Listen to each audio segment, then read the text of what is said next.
Strawberry, তুমি তো আমার অফিসের সবচেয়ে ট্যালেন্টেড আর খুবই ভালো একজন এমপ্লয়ি।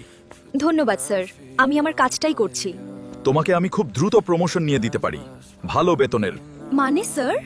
মানে একটু এক্সট্রা দায়িত্ব নিতে হবে। এই যে তুমি এসে পড়েছো, তোমাকে খুব ক্লান্ত লাগছে।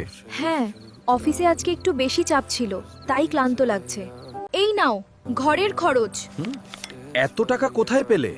তুমি বুঝবে না, সামনে আরো টাকা আসবে।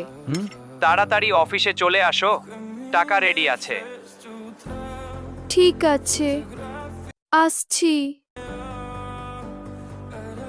এই এত রাতে কোথায় যাচ্ছো? এখন তো অনেক রাত হয়ে গিয়েছে। অফিসে কাজ আছে, আজকে একটু জরুরি, না গেলে সমস্যা হবে। এত রাতে কিসের অফিস? আগে তো কখনো এমন হয়নি। তুমি বুঝবে না, তুমি তো কোনো কাজই করো না, সবকিছু তোমার কাছে সহজ লাগে।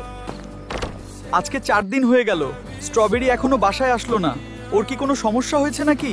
স্ট্রবেরি, তুমি কোথায়? কলা কি স্ট্রবেরিকে খুঁজে পাবে?